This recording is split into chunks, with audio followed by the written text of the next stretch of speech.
चलिए आगे के क्वेश्चन डिस्कस करते हैं।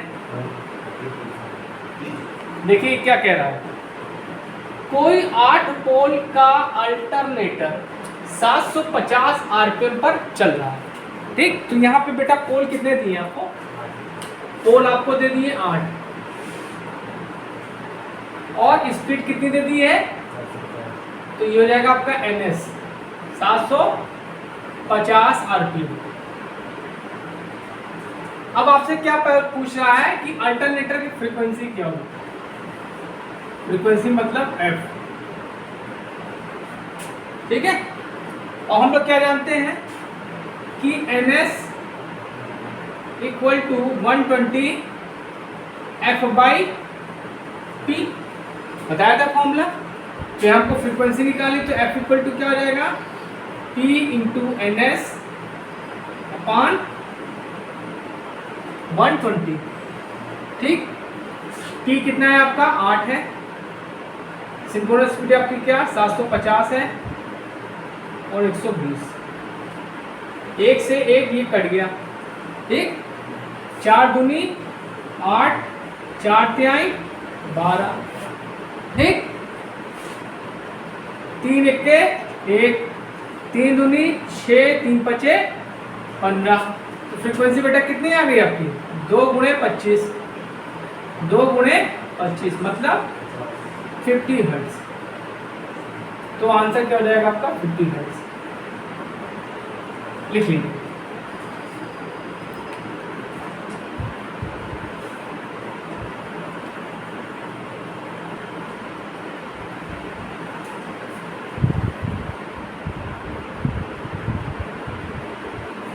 अब देखिए अगला क्वेश्चन देखते हैं, बहुत इंपॉर्टेंट है। कह रहा है कि टर्बो, टर्बो मतलब उच्च गति, टर्बो मतलब उच्च गति अल्टरनेटर में किस प्रकार का रोटर प्रयोग होता है? Salient pole type rotor, cylindrical type rotor, squirrel cage rotor, wound type rotor. ठीक, तो देखिए यहाँ पे बात हो रही अल्टरनेटर की। ठीक, और ये दोनों जो हैं ये किस में यूज होते हैं?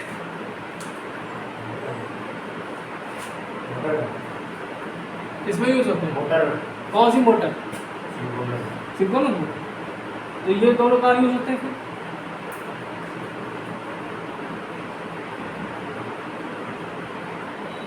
ये दोनों यूज होते हैं 3 फेस इंडक्शन मोटर में।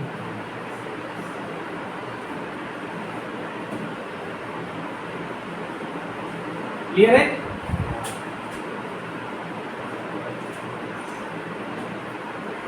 सैलिन पोल अल्टरनेटर, सैलिन पोल टाइप का जो रोटर होता है उसमें पोल होते हैं आपके 12 से 120। क्या होते हैं? 12 से 120। और जो स्पीड होती है वो होती 50 से 500 आरपीएम। तो ये तो हो नहीं सकता। ठीक, और ये आवाज बहुत करता है सैलिन पोल टाइप का रोटर। ठीक, और ये दोनों किस में होते हैं? इंडक्शन मोटर में यूज होते हैं। बचा क्या आपका? Cylindrical type. इसमें जो पोल होते हैं क्या होते हैं? 2 से 6 तक। ठीक, और इनकी स्पीड, सिंक्रोनस स्पीड क्या होती है? 1000 से 3000 आती है। ठीक, अगर टर्बो की जहां बात आए, जहां पे आपको टर्बो की बात आए वहां पे हमेशा आप सिलेंड्रिकल टाइप रोटर यूज करोगे। इस रोटर का प्रयोग कहां करते हैं? हमने बताया था थर्मल, पीपी, पावर प्लांट और न्यूक्लियर में बताया था ना। और सैलिन पोल आपका क्या होगा? हाइड्रो में यूज होगा, हाइड्रो पावर प्लांट में, हाइड्रो पीपी में। नोट करो।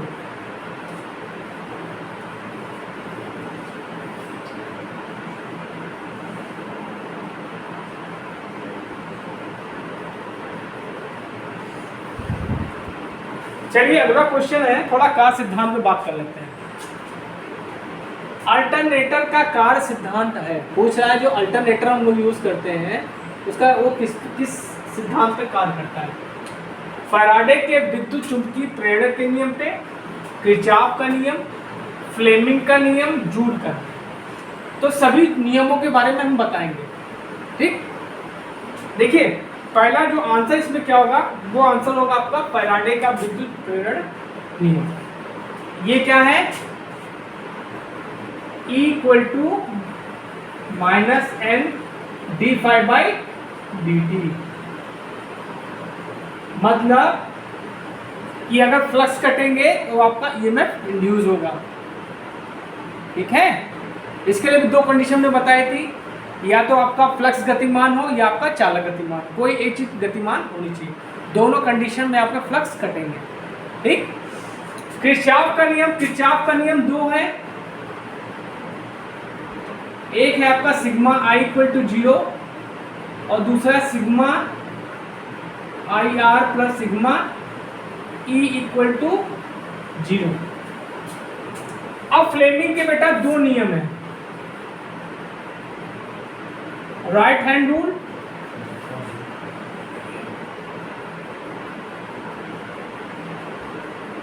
Left hand rule.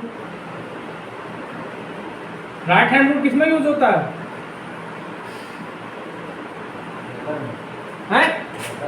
ना, उल्टा बताइए। राइट हैंड रूल जो होता है आपका डीसी जनरेटर में यूज होता है,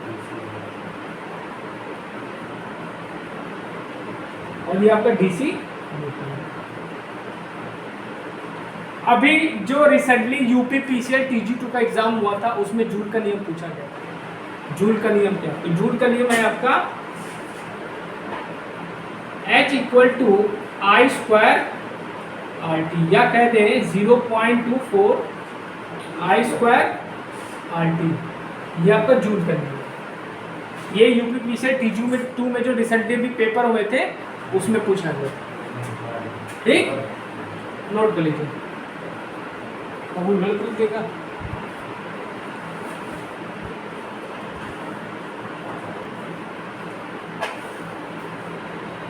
देखिए, बहुत ही प्यारा क्वेश्चन है ये। क्या कह रहा है कि आधुनिक टरबाइन चालित अल्टरनेटर को डैश डैश की मदद से ठंडा किया जाता है। आजकल जो आपके अल्टरनेटर यूज हो रहे हैं आधुनिक, ठीक, उनको किससे ठंडा करते हैं ये पूछ रहा है। हवा से तो पॉसिबल है नहीं, हवा से ठंडा करना पॉसिबल नहीं है। डीटीयू आपका क्या होता है, न्यूक्लियर पावर प्लांट में यूज होता है, ये आप लोगों को पता है। पानी खुद ही गर्म हो जाता है तो ठंडा क्या घंटा करेगा। ठीक, तो आंसर क्या हो जाएगा इसमें आपका हाइड्रोजन। क्या आ जाएगा? हाइड्रोजन, मतलब H2। नोट करो।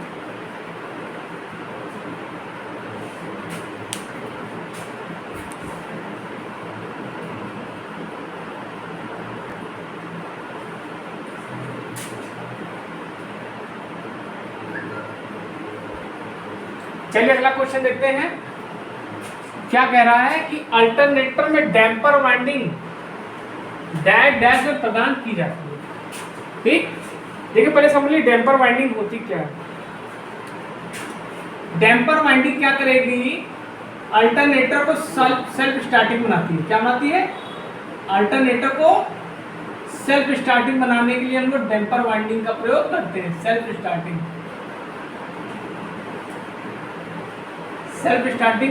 बनाने के लिए हम लोग डैम्पर वाइंडिंग का प्रयोग करते हैं। डैम्पर वाइंडिंग क्या करती है, ये यूज होती है आपकी कोल्ड शू पे। किस पे? कोल्ड शू पे। ठीक, चलिए स्टार्ट लिख लीजिए।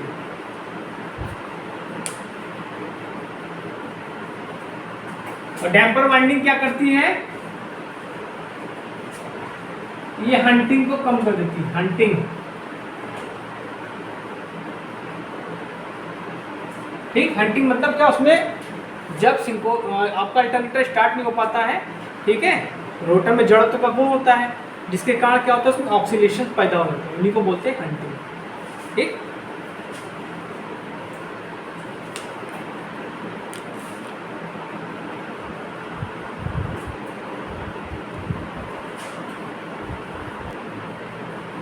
देखो क्या कह रहा है, बहुत अच्छा क्वेश्चन है। नो लोड की स्थिति में, मतलब लोड आपका नहीं लगा, एक अल्टरनेटर के द्वारा उत्पन्न ईएमएफ उसके बराबर होता है। ठीक, तो देखिए ईएमएफ इक्वल टू क्या होता है, जो उत्पन्न ईएमएफ होता है उसको मान लेते हैं ई नॉट, चलो ई मान लेते हैं, कोई दिक्कत नहीं। तो ये फॉर्मूला होता है बेटा ईएमएफ का V cos phi plus IA RA का whole square plus V sine phi IXS, ये फॉर्मूला होता है। क्लियर है?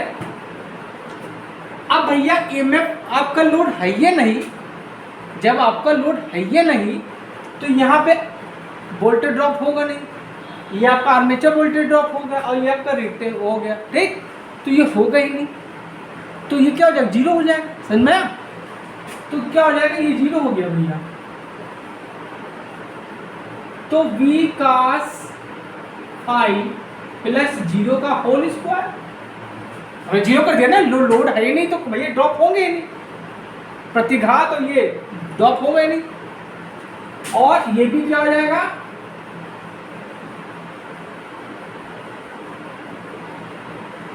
समझ में आ रहा बचुआ, कोई दिक्कत? अब जब कोई जीरो ही गए तो क्या होगा, V square cos square phi, हुआ कि नहीं हुआ? अरे इसका होल स्क्वायर तो जीरो हट गया ना, तो इसका भी स्क्वायर होगा, इसका भी होगा, plus V square sine square phi. Gaurav बताओ, sine square phi plus cos square phi की वैल्यू क्या होती है? जीरो होती है।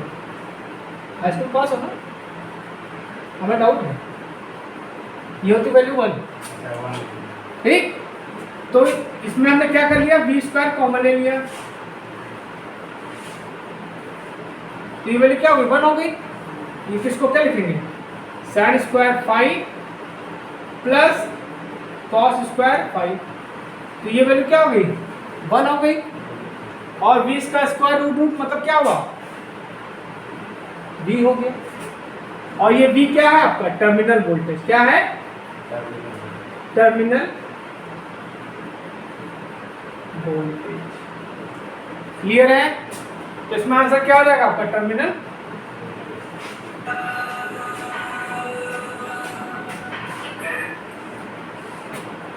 अब चलिए मुद्दे की बात करते हैं। ये तो नो लोड की कंडीशन होगी, तीन कंडीशन होती है, प्योर रेजिस्टिव, ठीक, जिसे बोलते हैं हम लोग क्या बोलते हैं, यूनिटी। अगर पावर आपका लोड यूनिटी कंडीशन में बात करें, यूनिटी कंडीशन में लोड आपका क्या है,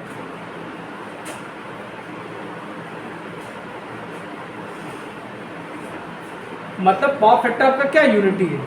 ठीक, तो उस कंडीशन में ईएमएफ का फॉर्मूला क्या हो जाएगा, ये हो जाएगा E equal to root times of V plus IA RA का होल स्क्वायर प्लस IXX। ये क्या हो गया, जब पावर फैक्टर आपका यूनिटी है।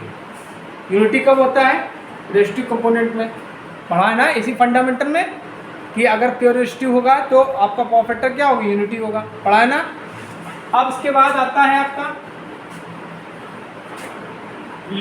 Lagging power factor,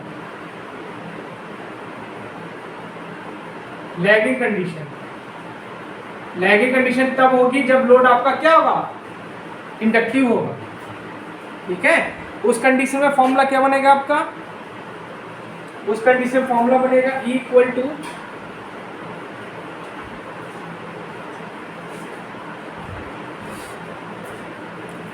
equal to तब ये फॉर्मूला आ जाएगा, क्या जाएगा, V cos phi plus IA R A का whole square plus V sine phi plus I X S का होल स्क्वायर। ये आपका क्या होगा, जो पावर फैक्टर आपका लैगिंग है। अब आता है लीडिंग। लीडिंग मतलब लोड आपका क्या कैपेसिटिव है, कैपेसिटिव मतलब लीडिंग कंडीशन पे।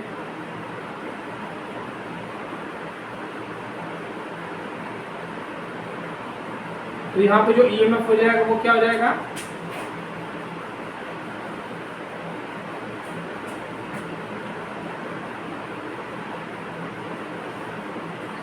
यहाँ पे ये माइनस हो जाएगा। ठीक है, क्या आ जाएगा, v cos phi plus I A R A whole square plus v sine phi minus I x.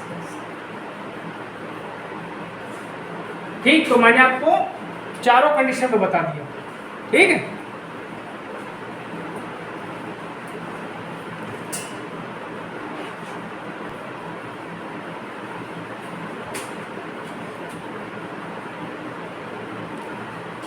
अब देखिए अगला क्वेश्चन क्या कह रहा है, अल्टरनेटर का वोल्टेज रेगुलेशन निगेटिव हो सकता है जब मशीन हल्के लोड पर चलती है, लोड पावर फैक्टर लीडिंग होता है, लोड पावर फैक्टर यूनिटी होता है, लोड पावर फैक्टर लैगिंग होता है।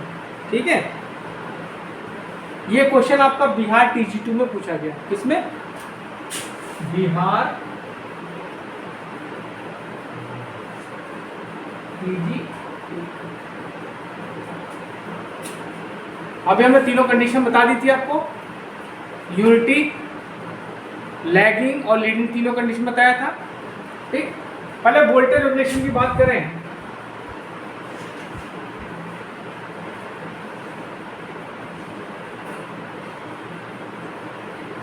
तो वोल्टेज रेगुलेशन इसका क्या होता है, VNL minus VFL upon VFL into 100 होता है।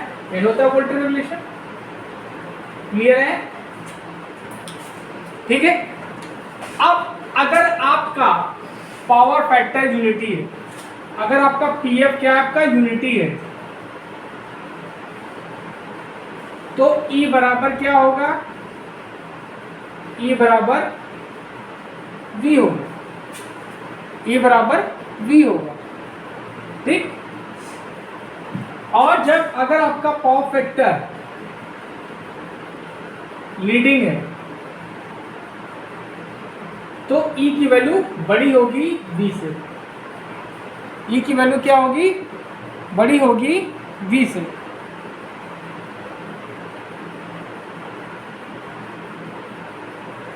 सॉरी, यहाँ पे V की वैल्यू बड़ी होगी E से। किससे होगी, V की जो वैल्यू होगी वो क्या होगी, E से बड़ी होगी।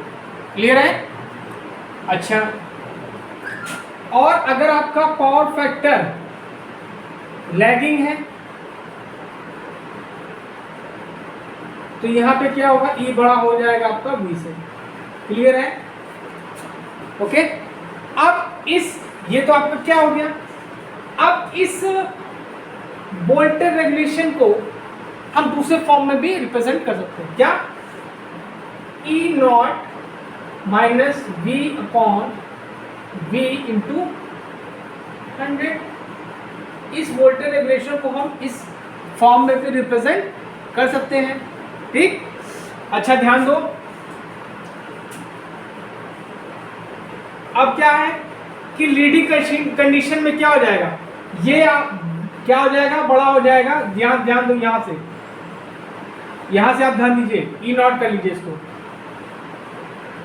ठीक, अब इस कंडीशन में देखें, क्योंकि इस ये फॉर्मूला को सिंपल लगा इसी से हम समझा देंगे आपको। ठीक, इस कंडीशन में क्या होगा, लीडिंग कंडीशन में जो देख रहे हैं आपका V बड़ा है, किससे हुआ है, E नॉट से बड़ा हो गया। लीडिंग कंडीशन में क्या हो जाएगा, V जो है E नॉट से बड़ा होगा। लेकिन वोल्टेज रेगुलेशन का फॉर्मूला तो ये है। अब जब उल्टा कर दोगे तो यहाँ पे क्या आ जाएगा, माइनस आ जाएगा, नहीं आ जाएगा। तो इस कंडीशन में क्या हो जाएगा, लीडिंग कंडीशन में क्या हो जाएगा, V minus E not upon V हो जाएगा। हो जाएगा इंटू 100। क्लियर है?